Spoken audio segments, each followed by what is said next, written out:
Evening po mga kababayan, ma'am sir, this is John, the Filipino channel ang inyong pong lingkod. So today is April 29, 2026 at andito tayo ngayon sa may SM Mall of Asia, Barangay 76 Pasayan. At papunta dyan mismo yan sa may Cuts Mall of Asia. Okay, at dadalhin po natin sa may Victory Liner. Cubao po yan, ay Cubao, Pasay. Dyan yan sa may Barangay 143 Pasay. Okay, magbabalik po tayo mamaya unti po pag nakuha na po natin sila. Disclaimer lamang po ang content po natin ay kalsada at hindi ang passenger. Kaya naman saka naman po naman marinig kayo mga pangalan ng lugar, pangalan ng tao, pangalan ng organizations, government o private man yan, ay wala pong kinalaman ng channel na ito at wala pong pinapatungkulan. Lahat po ng pinag-uusapan dito ay pawang dito lamang po yan sa loob at wala pong pinapatungkulan sa labas. Magbabalik po tayo mamaya konti pag nakuha na po natin sila. Continue for 100 meters, then turn right onto Ocean Drive.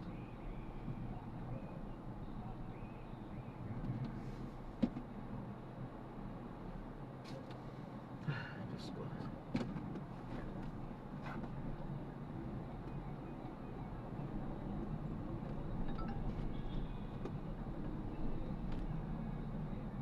Continue straight at the first traffic light, then at the second traffic light, turn right.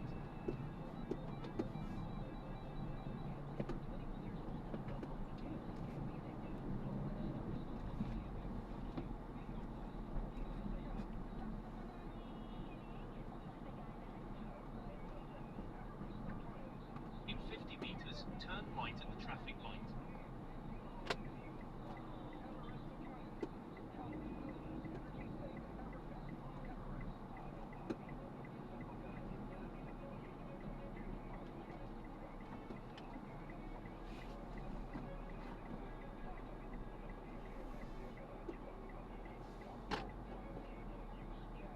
In 50 meters, you will arrive at your destination.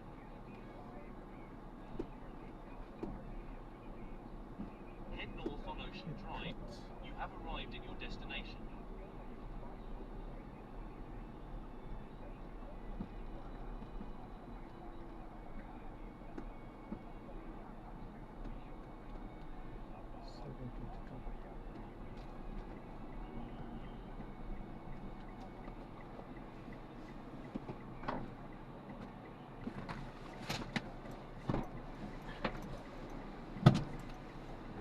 Good evening po.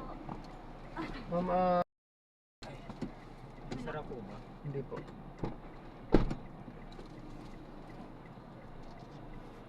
Kala ko yung nandun.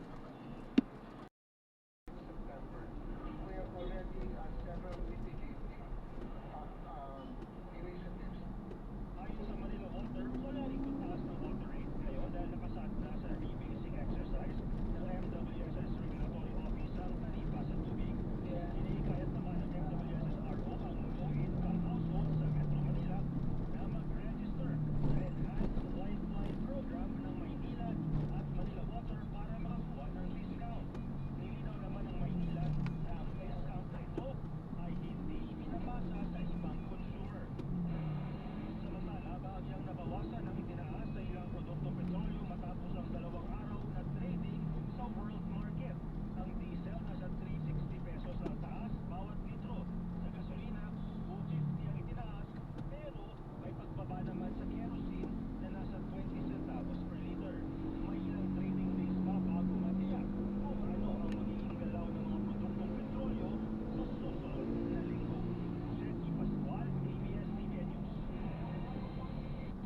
Continue straight at this traffic light. Nagsara ito sa palitan kanina sa 61.567 laban sa dolyar, kung saan pumalo pa sa intraday low na 61.67. Sinasabing unsod pa rin ito ng patuloy na digmaan sa gitnang silangan. Pinasisi sa pagdinig sa Senado ang nagmamahalang electric bill at magulong listahan ng benepisyaryo ng ayuda sa mga driver sa harap ng krisis na dala ng mataas na presyo ng langis. Nagpapatrol RC Group. Sa ika-4 na Senate Project Committee hearing, sinunani Senador ikinasya ang mga consumer. Is it too much for power distribution utilities to pay for this rather than passing it on to consumers? I know that DRC approved, perhaps, did you approve their pass on for both subsidies? First, the lifeline. So sa discount, sa lifeline subsidies lang po, it is used to fund discounts on the bill. Tapos yung discount po na yun, sa lahat ng component ko, so kasama po yung generation charge na ipinamalaking component ng bill. Yes, Mr. Chair.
first traffic light. Then, in 400 meters, turn right off the ramp.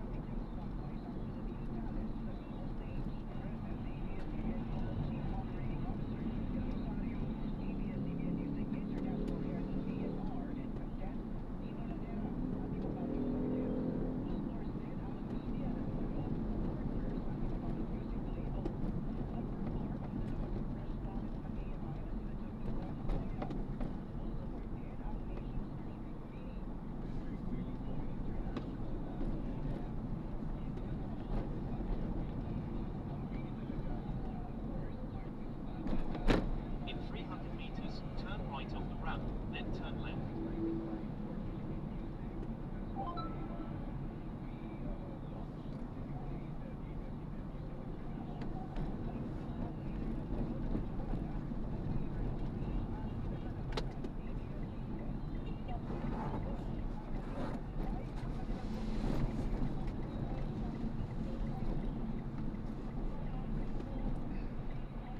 In 100 meters, turn right off the ramp.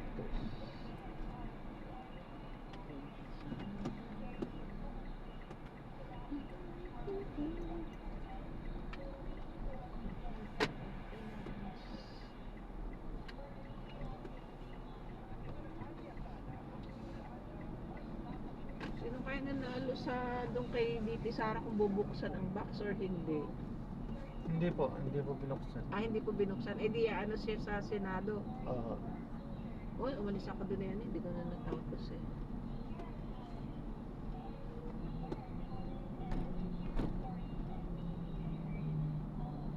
Gigil lagi ang mga akbayan. Turn left onto Roxas Boulevard Service Road.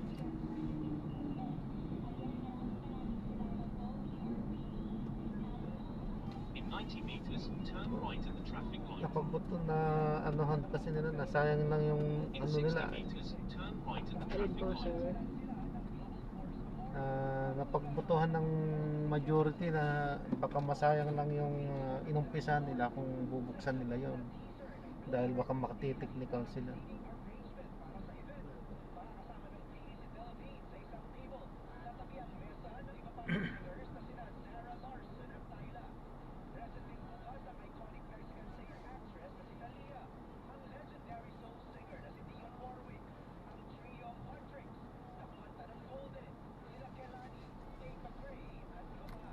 Ano po kay panoodin ko nga mamaya sa YouTube. Ano naging reaction ng mga bumotong yes? Sina Secretary de Lima. Aanim lang po sila.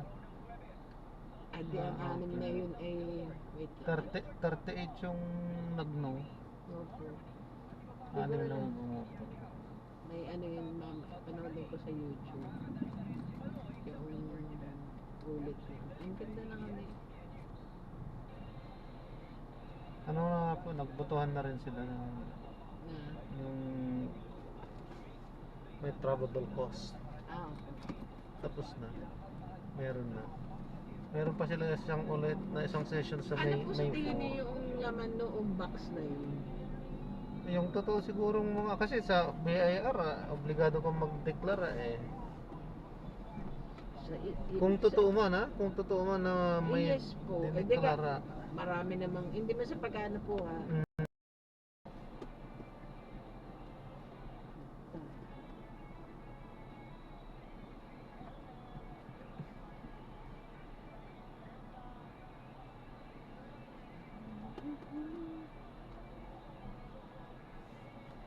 Enter right most lane, then in 100 meters, turn right onto Taft Avenue.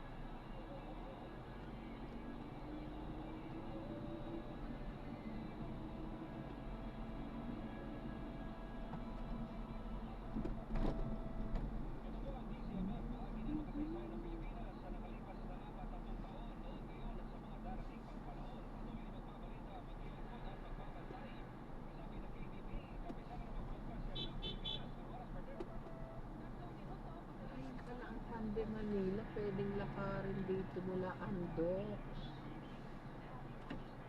Ito ang likod.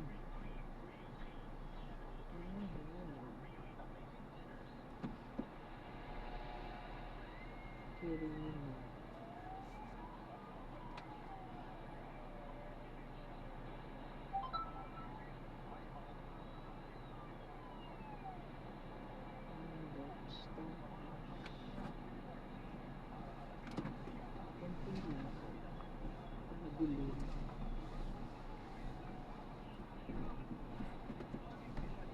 In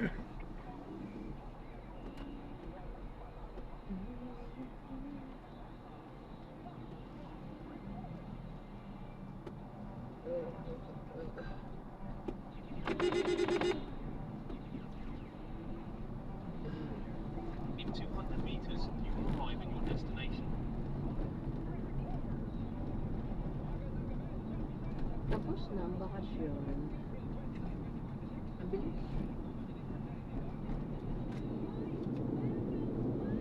Tapos na isang linggo. You have arrived at your destination.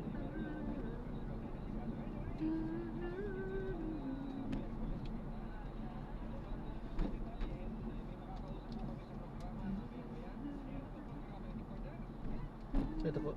Yan. Meron po kayo bakantid ng taon na wala. Sige, okay. Ay, sarado din yun. Hindi ko madadaan ang maleta ko. Hindi, bubuhatin. Yun, may bakante pa lang kaunti. So, meron po kayong 300 na lang po. 300 na lang po.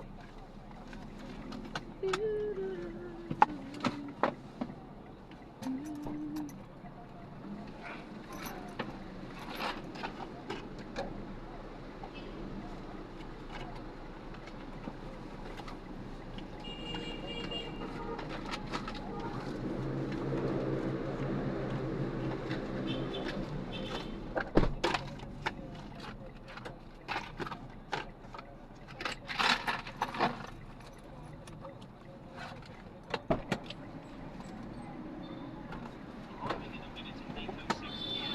This route is toll-free.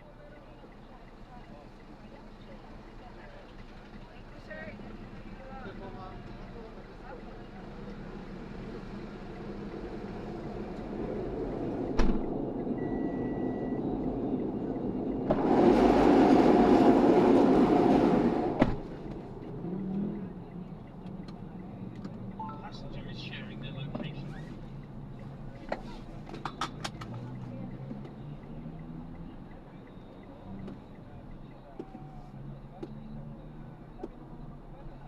Na-drop na natin sila. Maraming salamat po sa panonood. Hanggang sa muli, ingat. God bless. Paalam po.